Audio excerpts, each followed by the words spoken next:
Welcome back to the Jack Black Stack Attack. You may recall me saying this last time. Hurry back next time where I'll review another movie with Jack Black in it. Specifically, The Holiday.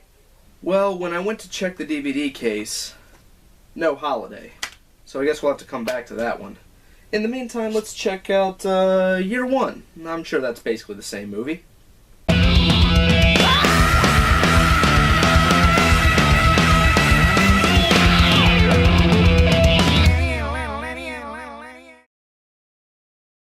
Year One begins with the hunters of a prehistoric village hunting boar.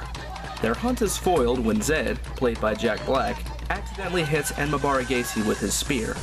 We're about to find out that everyone in the village has simple names like Zed or Marlak or Maya. So who's the dickhead naming their kid Enmabara Gacy? The hunters return to the village and we're introduced to the male gatherer and other main character, O, played by Michael Cera.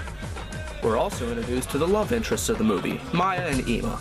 Zed goes to put the moves on Maya, but Maya isn't interested, seeing as how she's with Marlak and everything. Later on, Zed and O stumble upon the Tree of Knowledge, and Zed eats the forbidden fruit growing from it, thinking it will give him ultimate knowledge. It doesn't, but it does almost get O eaten by a snake.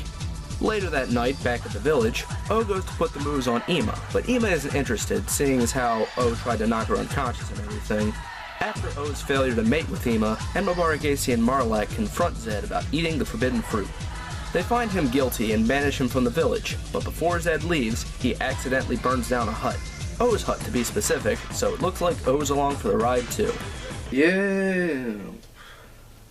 So on their trek away from the village, they come across a farm where they witness the murder of Abel and meet the murderer and brother of Abel, Cain. Cain invites the two over to his place, where we get to watch more of the story of Cain and Abel play out. Where is thy brother Abel? His flock goes untended in the field. Okay, look! Enough! Am I his keeper? Hey, where's everybody going? To look for thy brother Abel. Also, Zed and O are there. Yep, that's about it with them for the time being. Who's in God's favor now, Father?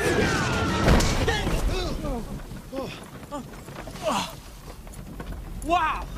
Fun fact, the mark that Cain receives is actually a mark from God, and it signifies that he has divine protection from dying a premature death. So Cain, Zed, and O all head to the coast, and at the local market, they come across Maya, Ima, Marlak, and Enmabara Gacy. It seems that they've been sold into slavery, so after talking it over with Cain, Zed and O also get sold into slavery. What a nice guy. So all the slaves are put into a cage, and while in the cage, Zed puts the moves on Maya, but Maya isn't interested, seeing as how they're all crowded in a cage and everything. Suddenly, the slave car is attacked, and the slaves are taken by soldiers of Sodom, with the exception of Zed and O, who escapes during the confusion. Out in the desert, they come across Abraham, right as he's about to sacrifice his son Isaac to the Lord. Abraham, thinking Zed was sent by God, decides not to kill his son. It's the McLovin kid from Superbad. You might as well kill him, otherwise he's just gonna ruin the movie. Well, Abraham spares Isaac and invites Zed and O to his tent, where he tells them of Sodom and Gomorrah, cities of food, booze, and whores. And then, well... I shall on this day circumcise the flesh of my penis, and of you, and you, and of you, and of every male who dwelleth hereby. That's more than enough of a reason to head for Sodom. Unfortunately, Isaac tags along with him and attempts to ruin the movie. Listen here, you little shit. I'm having a hard enough time tolerating Michael Cera, so you better get the fuck out of this movie right now. So as they arrive at Sodom, Zed and O are captured by the guards, and Isaac, thankfully, leaves. Just as one of the worst parts of the movie leaves, one of the better parts returned. Brothers! So Cain chats it up with Zed and O when he convinces them to join the Guard of Sodom. Meanwhile, we're introduced to the King of Sodom, along with his advisor, guard captain, and high priest. They talk about how there hasn't been any rain for weeks, and decide that the best way to bring about rain is to, what else? Sacrifice a virgin to the gods. After the sacrifice, Zed and O are brought to the palace, where we get a Kyle Gass performance. Here, he plays a eunuch. How does one become a eunuch? Well, they cut off your testicles. So Zed and O are called to a palace for a party/orgy. Well, Zed is here for that. O was called to be a statue. At the party, they run into Maya and Ima again. Zed puts the moves on Maya, but she's not interested, seeing how she's still a slave and everything. So Zed goes to meet with the princess, while O rubs the high priest with oil. Oily, that's right. Oh God, paint a picture on my body. Anyhow, the princess convinces Zed to enter the Holy of Holies. It's a room in the palace, not a euphemism. Well, it's both, but the princess means the former. In there is supposedly the gods, and anyone who enters faces instant death. So the princess wants Zed to talk with them and find out why no rain has fallen. Zed goes in and finds nothing. Well, except O, who's been hiding from the high priest for reasons involving not wanting to rub oil into his chest. After trying to consult the gods, Zed and O come to the conclusion that there might not be any gods, which is a bad thing for them because the high priest arrests them for entering the Holy of Holies. They get sentenced to death by stoning, but Zed brings up the fact that he didn't die in the Holy of Holies, so the king grants leniency on them and instead sentences them to slavery.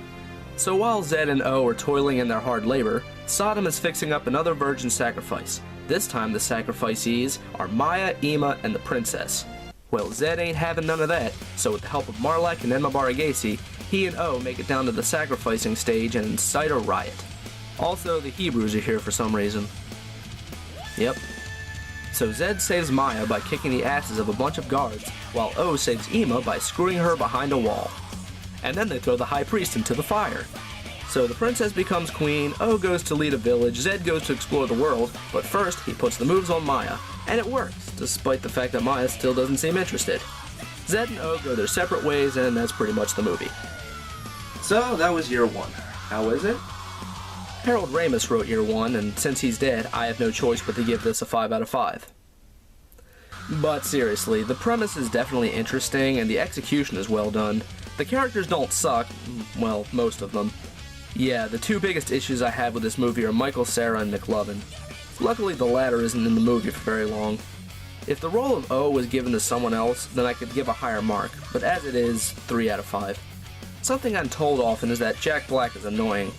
I'll admit there are times where he can get a little obnoxious, but those are usually in kids' films.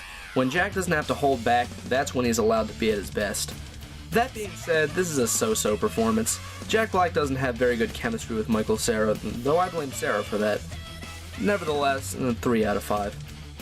And the overall rating of year one is 6 Jack Blacks out of 10. Final thoughts? This movie's certainly worth a watch. It's not terrible, but believe me, it's trying to be. Well, that about does it for the Jack Black Stack Attack. Hurry back next time where I'll review another movie with Jack Black in it. And in the meantime, I got more Jack Black for the Jack Black Stack. Looks more like a stack now, doesn't it?